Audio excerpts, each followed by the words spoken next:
La Terre en danger. La dernière grande éruption solaire, une intensité accrue. Les spécialistes américains de l'Administration nationale des océans et de l'atmosphère ont annoncé lundi, le 23 janvier 2012, qu'une éruption solaire de catégorie 3 sur 5 avait frappé la Terre.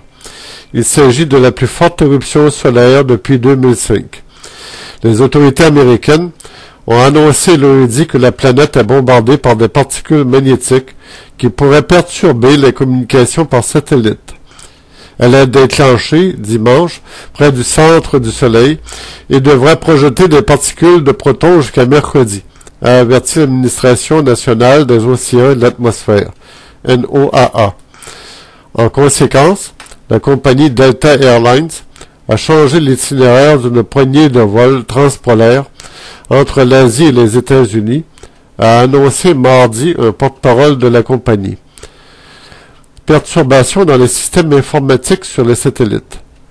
L'éruption elle-même n'avait rien de spectaculaire, mais elle a projeté dans l'espace une masse coronale, nuage de plasma au champ magnétique intense, à la vitesse phénoménale de 6,4 millions de km/h, a déclaré Doug Biesecker, physicien au Centre de prévision météorologique spatiale de la NOAA. La tempête géomagnétique provoquée par le Soleil est la plus forte depuis 2005, mais elle ne se classe qu'en catégorie 3 sur une échelle qui en compte 5, a-t-il précisé. Elle est donc considérée comme forte, mais pas sévère, selon le site Internet de la NOAA. Un événement de catégorie 3 peut provoquer des perturbations dans le système informatique embarqué à bord de satellites, ainsi que dans les communications radio au niveau des pôles. La navigation aérienne, les plateformes pétrolières et les explorateurs pourraient ainsi rencontrer une gêne dans ces régions. Les habitants d'Europe et d'Asie ont pu en profiter pour admirer des aurores boréales dans la nuit de mardi à mercredi. Le 17 février 2011, la plus puissante éruption solaire en 4 ans avait eu lieu. L'éruption du Soleil a été accompagnée d'une puissante explosion magnétique, affirme la NASA dans un communiqué. Déjà l'an passé, le Soleil avait produit le mardi 17 février 2011 sa plus forte éruption depuis plus de 4 ans. C'est le signe que le nouveau cycle d'activité de notre astre a commencé après une longue période d'accalmie, selon un communiqué publié sur le site de la NASA. Le Soleil a produit sa première éruption de catégorie X, la plus forte sur l'échelle, en plus de 4 ans à 1h56 le 15 février 2011, précisait l'Agence spatiale américaine.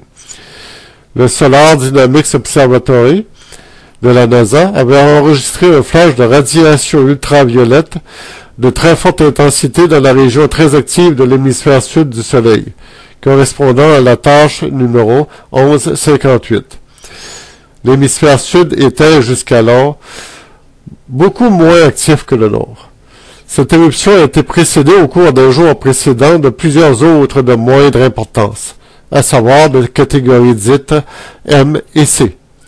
Cette forte éruption avait été accompagnée d'une éjection de masse coronale, une puissante explosion magnétique dans la couronne du Soleil qui projeta à environ 900 km/s du plasma ionisé dans l'espace et qui, dans ce dernier cas, atteignit l'orbite terrestre ce jeudi à 3h GMT.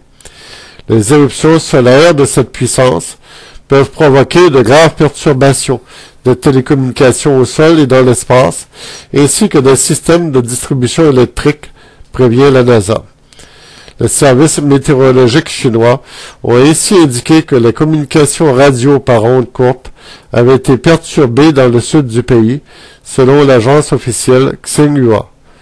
En 1972, une tempête magnétique résultant d'une éruption solaire avait plongé dans l'obscurité 6 millions de personnes au Québec. Ici Michel Duchesne qui vous remercie infiniment de l'avoir écouté dans ce premier vidéo de la Terre en danger. Et je vous invite tous à notre prochaine diffusion.